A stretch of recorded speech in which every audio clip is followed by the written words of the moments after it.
Hello class 8 मैं आपकी teacher Devendra Kaur. आज हम साइंस का चैप्टर साउंड रीड करेंगे। चैप्टर साउंड है आपका नवंबर मंथ का और साउंड के बारे में हम इस पूरे चैप्टर में अब रीड करने वाले हैं। तो इंट्रोडक्शन पार्ट देख लेते हैं। Introduction. Close your eyes and concentrate. ध्यान लगाओ। कंसंट्रेट का मतलब ध्यान लगाना। ध्यान लगाना। आंखें बंद करो, ध्यान लगाओ, सुनो अपने आसपास के साउंड को। Will you be able to identify different types of sound? क्या आप बता सकते हो ध्यान लगा कर कि आपके आसपास इस समय कौन से साउंड की आवाज आ रही है? कुछ तो अच्छे लगेंगे, सूदिंग का मतलब अच्छा लगना, ठीक है। कुछ हमारे कानों को हार्श लगेंगे, हार्ड लगेंगे। सम वुड बी लाउड, कुछ साउंड तेज लगेंगे, कुछ सॉफ्ट लगेंगे। Most of the things around us, living और non living, make sound in some way. तो हमारे आसपास जितनी भी लिविंग चीजें हैं या नॉन लिविंग चीजें हैं वो साउंड प्रोड्यूस करती हैं, वो साउंड सुनाई देता है हमें। Can you imagine? क्या आप सोच सकते हैं कि अगर साउंड ना हो तो लाइफ कैसे होगी? ठीक, इस चैप्टर में हम लर्न करने वाले हैं, हम सीखने वाले हैं साउंड कैसे प्रोड्यूस होता है, साउंड कैसे प्रोपोगेट का मतलब कैसे प्रसारित होता है, और how do we hear sound, किस तरह से हम साउंड को सुन सकते हैं। हाउ इज साउंड प्रोड्यूस, पहले तो यही हम रीड करेंगे। Sound is a form of energy and it is produced when object vibrate. जब भी कोई चीज, जब भी कोई ऑब्जेक्ट वाइब्रेट होगा, वो चीज, वो ऑब्जेक्ट साउंड प्रोड्यूस करेगा। ठीक, एक्टिविटी 13.1। यहां पर एक्टिविटी के साथ एक डायग्राम भी है, ये भी आप देख सकते हो। टेक अ थिन मेटल और प्लास्टिक रूलर। एक ये एक्टिविटी है एक्चुअली में। मेटल, एक रूलर लो, उसको एक साइड से आप पकड़ो और दूसरी साइड से उसको आप वाइब्रेट करो, तो वाइब्रेट करोगे तो उसमें से साउंड प्रोड्यूस होगा। तो 13.1 एक्टिविटी यही है कि प्लास्टिक या मेटल का स्केल लो और एक साइड से उसको पकड़ लो और दूसरी साइड से उसको हिट करो तो वो वाइब्रेट होगा, उसमें से साउंड प्रोड्यूस होगा। क्या होगा कि जब वो वाइब्रेट करना बंद कर देगा, तो वाइब्रेट करना बंद कर देगा तो साउंड भी बंद हो जाएगा, साउंड नहीं सुनाई देगा। ठीक, इसी तरह से रबर बैंड से भी आप कर सकते हैं। 13.2 एक्टिविटी है, एक फ्राई पैन लो। अब इसका एक फ्राई पैन लो, इस तरह से उसको टांग दो कहीं पर और उसको स्पून से हिट करो। ठीक है, स्पून से जब आप हिट करोगे तो वो वाइब्रेट होगा और साउंड प्रोड्यूस करेगा। ये एक्टिविटी तो दोनों आप एक्टिविटी स्केल वाली और ये फ्राई पैन वाली तो आप घर पे करके देख सकते हो। ठीक, इसके बाद सारे साउंड जो प्रोड्यूस होते हैं वो वाइब्रेशंस के थ्रू प्रोड्यूस होते हैं। Sound of guitar, sitar, violin are caused by vibration. उनमें जो मेटल की तारें होती हैं वो वाइब्रेट करती हैं और साउंड प्रोड्यूस करती हैं। साउंड ऑफ तबला और ड्रम जो होता है वो भी जो है वाइब्रेट करता है तो साउंड प्रोड्यूस करता है। बांसुरी में से भी जो एयर कॉलम है वहां पर जो है वाइब्रेशन होता है एयर के अंदर, इसलिए साउंड प्रोड्यूस होता है। अब क्या करना है आपको, यहाँ पर ये डायग्राम देख सकते हो कि एक में पूरा पानी भरना है बाउल में और कम फिर कम फिर कम फिर कम और बिल्कुल नहीं। तो 4-5 बाउल ले लो, उसके अंदर पानी भर लो और हर पानी वाले बर्तन के अंदर जब आप उसको किसी भी डंडी से उसको हिट करोगे, उसको मारोगे, तो उसमें से अलग अलग तरह का साउंड प्रोड्यूस होगा जिसको बोलेंगे जल तरंग। जल तरंग। वाइब्रेशंस क्या है? वाइब्रेशन एक टू एंड फ्रो का मूवमेंट है।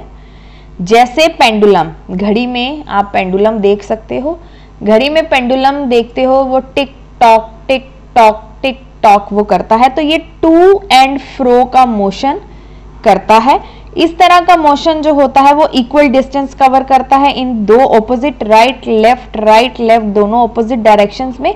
और हैंग अ टेनिस बॉल, इसी तरह से आप एक टेनिस बॉल लो, उसको थ्रेड से हैंग कर लो और उसको जब मूव करोगे आप तो टू एंड फ्रो का मोशन करेगा। ऑब्जर्व करो कितनी बार टू एंड फ्रो का मोशन करता है और कितने टाइम के बाद।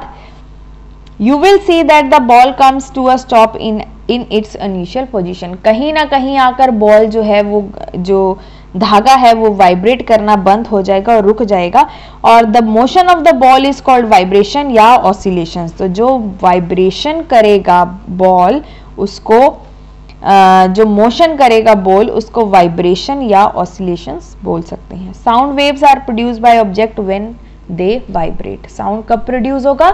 जब चीजें वाइब्रेट होंगी। These vibration travel through medium in all directions. ये जो वाइब्रेशन है ये सारी डायरेक्शंस में फैलती हैं, ट्रेवल करती हैं, and also to our ears, हमारे कानों में भी। ठीक, नेक्स्ट पेज की तरफ चलते हैं। How sound propagates. तो प्रोपोगेट्स का मतलब था प्रसारित, कैसे साउंड प्रसार होता है। देखो, एक लॉन्ग स्प्रिंग लो, keep it in horizontal surface, vibrate one end to and fro and observe it. You will see, अब देखो इस तरह से,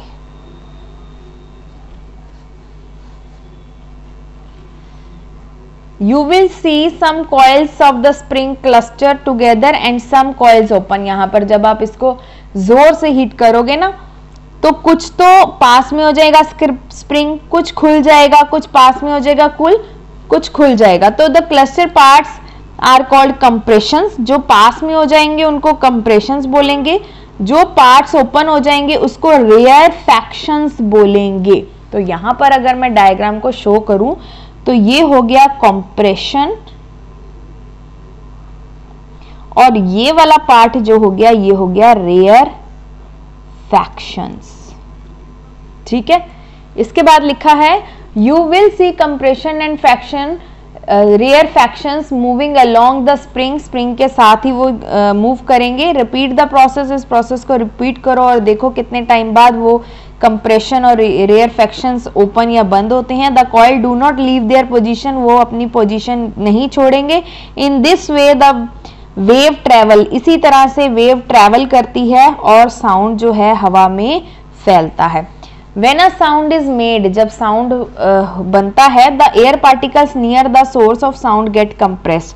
तो इसी तरह से हवा के जो पार्टिकल्स होते हैं वो साउंड की वजह से कंप्रेस हो जाते हैं, और ये कंप्रेस पार्टिकल्स मतलब ये वाले यहाँ पर देख सकते हो, ये कंप्रेस्ड पार्टिकल्स जो होते हैं वो ट्रांसफर करते हैं energy to the neighbouring particle. वो दूसरे पार्टिकल को वो वाली एनर्जी दे देते हैं, फिर वो दूसरे पर नया कंप्रेशन बन जाता है, फिर वो तीसरे पार्टिकल को देता है, फिर वो नया कंप्रेशन बन जाता है। At the same time the first compression change into rarefaction, और पहले वाला खुल जाता है कंप्रेशन जो रेयर फैक्शन बन जाता है, पहले वाला खुल जाता है और दूसरे वाला कंप्रेशन बन जाता है, फिर पहले वाला खुल जाएगा, फिर दूसरे वाला कंप्रेशन बन जाएगा। व्हेन दीज रीच अवर, तो ये ऐसे करते करते हवा में फैलकर हमारे कानों तक यह साउंड वाइब्रेट होता है।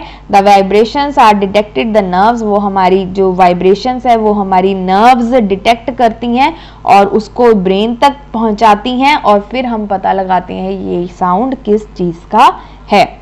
साउंड जो ट्रेवल करता है लिक्विड्स में भी ट्रेवल करता है, सॉलिड में भी सॉलिड चीजों में भी ट्रेवल करता है। 13.5 एक्टिविटी है, take a petri dish and fill it with water. Now take a turning fork and strike one of its prongs on the striking pad. Touch the vibrating turning fork to the surface of water. You will see tiny ripples in the water. एक dish, एक बर्तन लो, उसको पानी से भर दो, फिर turning Fock लो, ठीक है, और उसको one of its prongs on its striking pad, उसको हिट करो एक तरह से।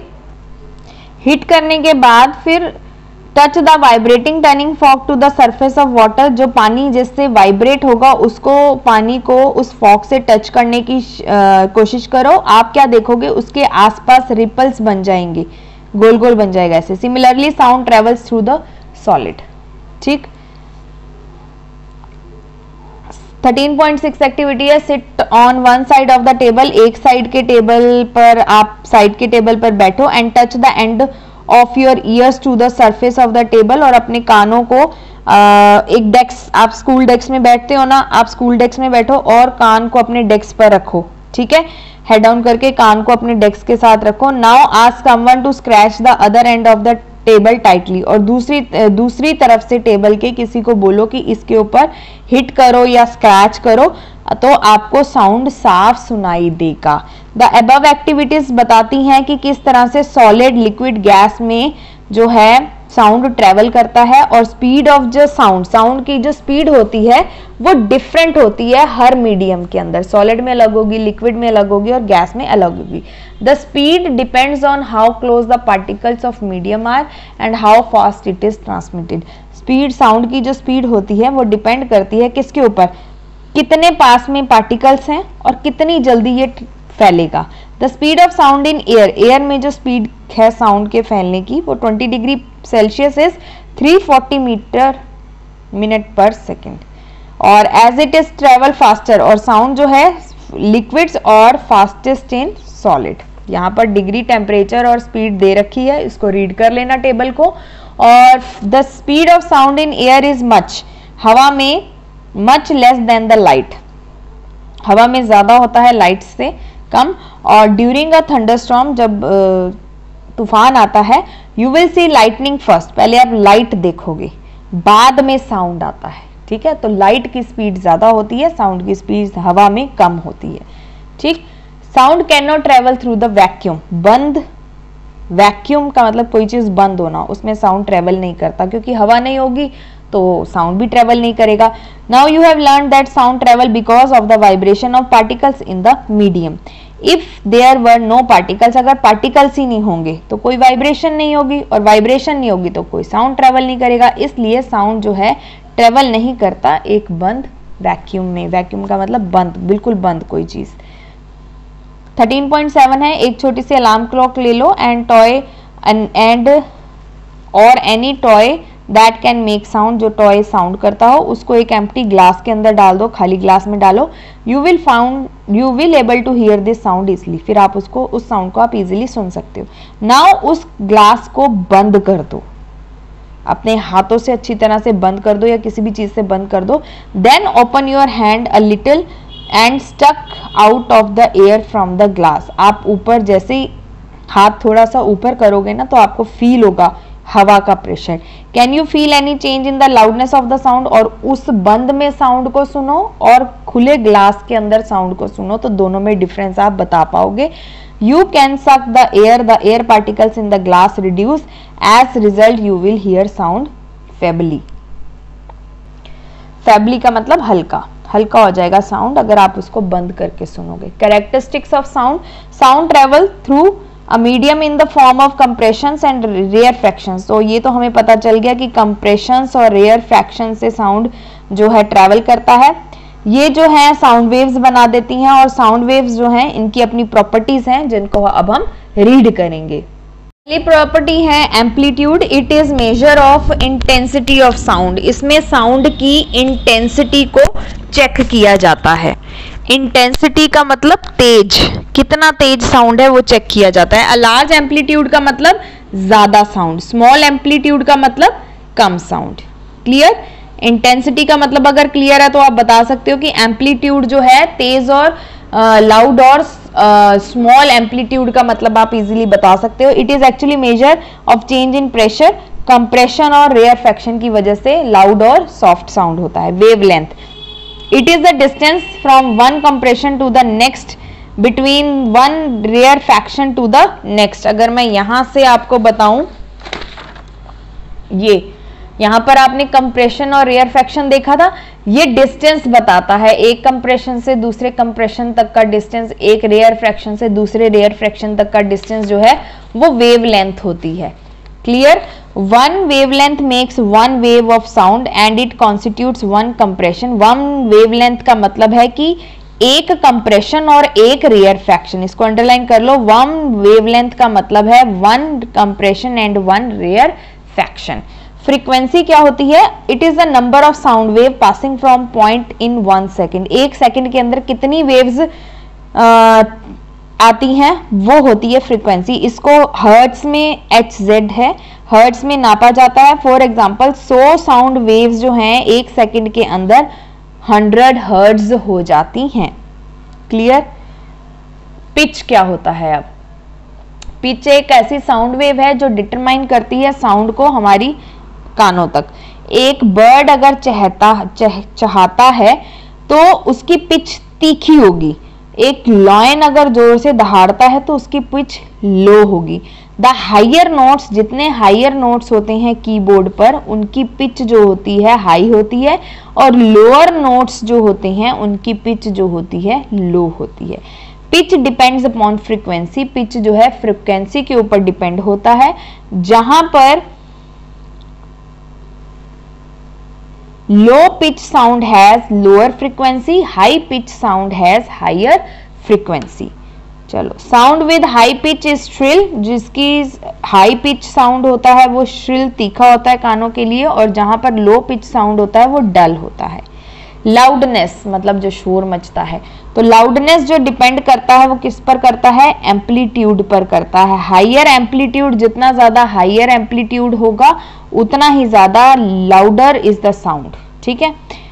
टिम्बर, टिम्बर का मतलब quality of sound wave is the property that help us to distinguish between different sounds. इसी की वजह से, टिम्बर की वजह से हम डिफरेंस बिटवीन कर सकते हैं अलग अलग साउंड्स को। How do you make your mother voice to your sister voice? किस तरह से आप बता सकते हो कि आपकी मदर की आवाज़ है या आपकी सिस्टर की आवाज़ है। How do you differentiate between the sound of guitar? Guitar की और कीबोर्ड की साउंड आप अलग अलग बता सकते हो। दिस इज पॉसिबल, ये इसलिए बता सकते हो क्योंकि timber of the sound, quality of the sound की वजह से आप बता सकते हो। डिफरेंट ऑब्जेक्ट्स जो होते हैं डिफरेंट साउंड प्रोड्यूस करते हैं, उनकी क्वालिटी अलग अलग होती है। इसलिए एक साउंड जब भी एक ऑब्जेक्ट से आता है तो मिक्सचर ऑफ साउंड्स जो हैं उसकी फ्रीक्वेंसी वो हमें सुनती हैं, और सुनाई जब देता है तो हम उसको डिफरेंशिएट कर देते हैं। दिस फ्रीक्वेंसी में have different loudness. In frequency की अलग अलग लाउडनेस होती है। ठीक है, एम्पलीट्यूड होता है which help us to identify the sound, जिसकी वजह से हम साउंड को सुन पाते हैं। कैसे सुनते हैं साउंड को? The sound waves produce by an object travel in all direction. हमें पता है कि साउंड जो वेव है वो सारी डायरेक्शन में चलती है। जब हम ट्रैवल करते हैं तो ये वेव्स लूज करती हैं एनर्जी और अल्टीमेटली ये खत्म हो जाती है। तो when these waves reach our ear, जब तक ये कानों में हमारे आवाज पहुंचती है, we are able to hear sounds, हम कानों में सुन सकते हैं ये आवाज। तो कैसे 3 पार्ट्स हैं जो हमें बताता है कि क्या आवाज है और क्या सुनाई देता है। आउटर ईयर, मिडल ईयर और inner ear. Outer ear made up of ear flap. Outer ear में ईयर फ्लैप होता है, ईयर कैनाल होता है। ईयर फ्लैप या pinnae are made up of skin, ये स्किन से बना होता है, कार्टिलेज होता है। And are the only parts visible, ये जो दिखाई दें ये वो पार्ट्स हैं। द पिनियल या ear flaps collect the sound, ये साउंड को कलेक्ट करता है और ट्रांसपोर्ट करता है साउंड को ईयर कनाल के अंदर। एनिमल्स जैसे cow, dog and horses have bigger year flaps, इनके कान बड़े बड़े होते हैं, so that they can hear more than us, इसलिए वो हमसे ज्यादा सुन सकते हैं। The year kanal is a tube, year कनाल एक ऐसा ट्यूब है जो कनेक्ट करता है ईयर फ्लैप से, और द साउंड ट्रेवल करता है ये ईयर ड्रम तक, और ईयर ड्रम जो है स्ट्रेच हो जाता है membrane at the end of the year kanal. It separates the outer ear, ये बाहर वाले ईयर को सेपरेट करता है मिडल वाले ईयर से। When the sound hit the ear drum it vibrates, और जब साउंड जो आवाज है हमारे ईयर ड्रम तक पहुंचती है तब ईयर ड्रम हमारा वाइब्रेट करता है। मिडल ईयर, यहाँ पर नीचे डायग्राम दे रखा है inner ear, inner, outer, middle और इनर ईयर का, तो यहाँ को देखकर आप समझ सकते हैं डायग्राम को। इसमें मिडल ईयर के अंदर 3 स्मॉल बोन्स आती हैं, आप डायग्राम में देखो पहले।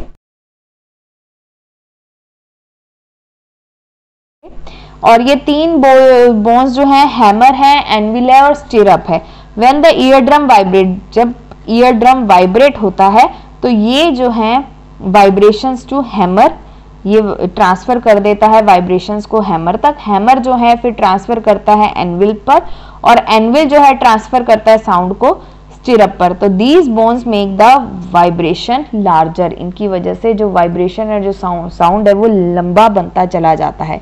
इनर ईयर, इनर ईयर में जो है कॉइल्ड कनाल लाइक स्ट्रक्चर कोक्लिया, कोक्लिया ये जो है कोक्लिया, ये लिंक होता है स्टिरअप के साथ और फिल हो जाता है, ये एक फ्लूइड है इसके अंदर, और it contains many hairs like cell, इसके अंदर बहुत सारे हेयर लाइक सेल्स हैं। These cells are linked to the auditory nerves, ये ऑडिटरी नर्व्स के साथ अटैच होता है। व्हेन स्टिरअप वाइब्रेट, जब स्टिरअप वाइब्रेट होता है, द वेव्स मूव्स टू, और ये वेव्स जो है मूव करके कहाँ, कोक्लिया तक जाती है। When the waves move through the liquid, और ये जो वेव्स हैं, ये जो साउंड है लिक्विड से मूव होता है। The hair cell transmit them to the brain, फिर ये ब्रेन पर ऑडिटरी नर्व्स जो होती है ये साउंड को ब्रेन तक पहुंचाती है, और फिर ब्रेन हमारा साउंड को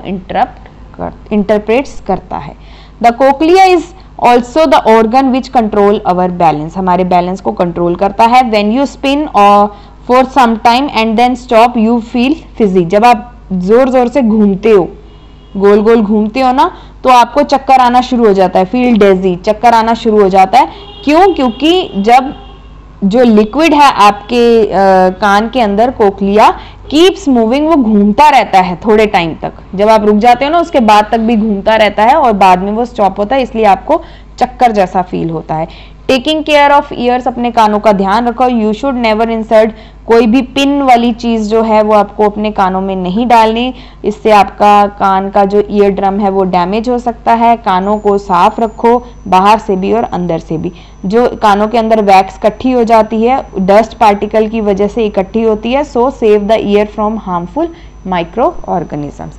can we hear all sounds, क्या हम हर तरह का साउंड सुन सकते हैं? हमारे जो कान हैं वो एक लिमिटेड फ्रीक्वेंसी सुनने के लिए बने हैं, जो 20 से 20,000 हर्ट्ज तक का साउंड सुनते हैं। द साउंड वेव फ्रीक्वेंसी जो इससे कम होगी, 20 से कम जो होगी साउंड वेव, वो कहलाती है इंफ्रासोनिक वेव्स। 20 से 20,000 से ज्यादा की जो फ्रीक्वेंसी है वो कहलाती है अल्ट्रासोनिक वेव्स। एनिमल्स जो हैं वो अल्ट्रासोनिक वेव से भी, मतलब 20,000 हर्ट्ज से भी ज्यादा का साउंड सुन सकते हैं, इसलिए वो ज्यादा अलर्ट होते हैं, हमसे ज्यादा एनिमल्स अलर्ट होते हैं, क्योंकि वो इससे ज्यादा की साउंड सुन सकते हैं। हम लोग नहीं सुन सकते 20,000 हर्ट्ज से ज्यादा sound. Reflection of sound, echo, गूंजना, जो आवाज गूंजती है, echo. Reflection of sound wave from the surface create when we know as echo. Stand in an empty room, खाली रूम में खड़े हो जाओ और जोर से अपना नाम चिल्लाओ तो आपको आवाज गूंजती हुई सुनाई देगी कुछ टाइम तक। इको प्रोड्यूस होती है जब साउंड वेव्स प्रोड्यूस होते हैं और हिट करते हैं दूसरे सरफेस के साथ, फिर रिफ्लेक्ट कर देते हैं। ठीक है, एक जगह से साउंड हिट करती है और हिट करने के बाद वो दोबारा उस साउंड को प्रोड्यूस कर देती है। तो however for us to hear an echo separately from the original sound there should be a time gap of 0.15 seconds. तो 0.15 सेकेंड्स का साउंड होता है पहाड़ों वगैरह पर जाकर जब आप अपना नाम जोर से चिल्लाते हो और वो दोबारा आपको सुनाई देता है, वो 0.15 सेकेंड के बाद सुनाई देता है। और वो क्यों सुनाई देता है? क्योंकि वो साउंड वेव्स दोबारा हिट करती है और reflect back. The brain can not differentiate between two sounds, brain दो साउंड्स को डिफरेंशिएट नहीं कर सकता, इसलिए इसके बीच में 0.15 सेकेंड्स का गैप आ जाता है या इससे कम का गैप आ जाता है। इसलिए ये रीजन है कि इको इज मोर क्लियर, इसलिए इको जो साउंड गूंजता है वो ज्यादा क्लियर होता है क्योंकि वो लॉन्ग डिस्टेंस से रिफ्लेक्ट होकर आता है। Application of echo, echo sounding has various application in our life. Echo जो है, जो साउंड गूंजती है, उसकी अपनी एक एप्लीकेशन है हमारी लाइफ में। One of the main uses of echo sounding in the medical history, another application, एक तो मेडिकल हिस्ट्री में यूज करते हैं इको को, और दूसरा एप्लीकेशन है कि पानी में जो मेजर करते हैं, जो नाप सकते हैं the depth of water in the water body. ठीक है, कितनी गहराई में पानी के अंदर कोई चीज़ है उसका डिस्टेंस नाप सकते हैं। अल्ट्रासाउंड जो होते हैं वो रिलीज होते हैं पानी में and they reflect back from the bed of the water body from the time taken by sound to travel back, जितना टाइम वो वापस आने में लगाएगा, जितना टाइम साउंड वापस आने में लगाएगा, and the sound speed of sound in water, और जितना स्पीड ऑफ साउंड वाटर में है वो उसकी डेप्थ को कैलकुलेट, उसकी गहराई को कैलकुलेट कर पाता है। एब्जॉर्प्शन ऑफ साउंड, कितना एब्जॉर्ब करता है साउंड। जब भी साउंड वेव्स हिट करते हैं किसी भी चीज को, the part of them is absorb, कुछ पार्ट तो उस साउंड का एब्जॉर्ब हो जाता है। Talk to an empty room, खाली रूम में खड़े होके बोलो, योर वॉइस विल इको, आपकी आवाज गूंजेगी। But if the round is furnish, अगर उस रूम में सामान भरा हुआ है तो आपकी आवाज गूंजेगी नहीं। दिस इज बिकॉज, क्योंकि curtains, carpet, wooden, cupboard and cloth observe sound, sound को पी लेते हैं, साउंड को एब्जॉर्ब कर लेते हैं। Such soft materials are used to cover the wall of auditoriums to stop the reflection of sound. इसीलिए जो ऑडिटोरियम रूम्स होते हैं, जो सिनेमा हॉल्स होते हैं, उनकी मूवीज की आवाज बाहर क्यों नहीं आती, क्योंकि उसके अंदर सॉफ्ट मटेरियल यूज किया जाता है, उनकी वॉल्स को कवर कर दिया जाता है कि वो साउंड को एब्जॉर्ब कर ले और बाहर वो मूवीज की आवाज ना जा सके। How do we make sound, कैसे साउंड बनाते हैं हम। इन अवर थ्रोट, हमारे गले के अंदर एक ऑर्गन है लार्नेक्स, इसके दो वोकल कॉर्ड्स हैं, नीचे डायग्राम में आप देख सकते हो। When we speak the air passes through the narrow slits in the vocal cord, जब हम बोलते हैं तो हमारे मुंह गले के अंदर जो स्लिट है वो vocal cord making them vibrate, वो वोकल कॉर्ड वाइब्रेट होती है और ये वाइब्रेशन साउंड प्रोड्यूस करते हैं। वोकल कॉर्ड्स बच्चों के अंदर छोटी होती है, इस वजह से the sound produce by children has high frequency, इसीलिए उनकी जो साउंड फ्रीक्वेंसी होती है वो तीखी होती है, तेज होती है। बड़ों के अंदर जो होता है वुमेन में, उनकी हाई फ्रीक्वेंसी होती है then the sound produced by men. Other words, बच्चों के अंदर और वुमेन के अंदर शिल साउंड मतलब तीखा साउंड प्रोड्यूस होता है, where as sound produced by men in dull. Music and noise, ठीक है, गाने जो सुनने में अच्छे लगते हैं, नॉइज का मतलब शोर मचाना। If a sound is produce with regular vibration, अगर साउंड एक रेगुलर वाइब्रेशन हो रहा है तो वो सुनने में अच्छा लगता है और उसको हम म्यूजिक बोल देते हैं। This principle is used in musical instrument, और यही म्यूजिकल इंस्ट्रूमेंट में यूज किया जाता है, इसी सिद्धांत को यूज किया जाता है। Sound of different frequency are played in sequence creating harmonic in the instrument there are 7 basic note, जो सारे गामा पाधा नीसा होता है उसको सुनने में अच्छा लगता है, इसीलिए उस प्रिंसिपल को फॉलो किया जाता है म्यूजिक बनाने में। If sound consist of irregular, अगर साउंड कम हो रहा है, तेज हो रहा है, कम हो रहा है, तेज हो रहा है, तो वो हमारे कानों को अच्छा नहीं लगता और उसको बोल देते हैं हम शोर मचाना, noise. Noise pollution is presence of excessive noise at a place, और नॉइज पोल्यूशन जो है आपको पता है तेज आवाज से नॉइज पोल्यूशन फैलता है। You will come across noise pollution as busy traffic intersection, आप ट्रैफिक में देख सकते हो कहीं हॉर्न बज रहे हैं, कहीं कोई चिल्ला रहा है, वो नॉइज पोल्यूशन होता है। क्राउडेड मार्केट में चले जाओ, वहां पर लोग अलग अलग तरीके से चिल्ला रहे हैं, गाड़ियों की आवाज आ रही है, पार्टी, तो वो शोर है, वो नॉइज पोल्यूशन है। Loudness of sound is measured in a unit called decibel. Loudness जो है साउंड का, जो कितना तेज है कितना स्लो है, वो जो नापा जाता है वो डेसिबल में नापा जाता है। इसकी रेंज होती है 1 से 10 डेसिबल तक टू पेनफुली लाउड, और इससे 150 से 180 तक जो होता है वो पेनफुल साउंड होता है, उसको बर्दाश्त नहीं किया जा सकता। नॉइज पॉल्यूशन को हम कंट्रोल कर सकते हैं कैसे? लाउड स्पीकर मत यूज करो, ट्रैफिक में आप बार बार हॉर्न मत बजाओ, मत शोर करो हॉर्न से, और इंस्टॉल करो गुड साइलेंसर ऑटोमोबाइल्स के अंदर और इंडस्ट्रियल मशीन्स में, और प्लांट करो ट्रीज ज़्यादा से ज़्यादा ताकि वो साउंड को एब्जॉर्ब कर सकें। तो यहाँ पर जो है आपका चैप्टर नंबर 13 साइंस का फिनिश होता है by your teacher Devendra Kaur. कहीं कोई डाउट हो देन डू मैसेज में ऑन माय व्हाट्सएप नंबर। यहाँ पर आपके समरी पॉइंट्स हैं, इसको आप फटाफट से रीड कर लीजिए। जो पूरे चैप्टर में हमने रीड करा है वो सारे समरी पॉइंट्स हैं। देन आपकी बैक एक्सरसाइज आ जाएगी और बैक एक्सरसाइज को हम क्लास में करेंगे। Fill in the blanks, true false, match the following और tick the correct, very short, short, define, ठीक है, डिफाइन को बुक में फिल करेंगे। और जो answer the following question in brief, long questions, hots हैं, और इसके बाद असाइनमेंट्स हैं जिसको आप रीड करेंगे और उसके क्वेश्चन आंसर्स आप फिल करेंगे, नोटबुक में अंदर लिखेंगे। यहाँ पर आपका चैप्टर नंबर 13 फिनिश होता है by your teacher. If you have any doubt then do message me on my WhatsApp number. Till then take care.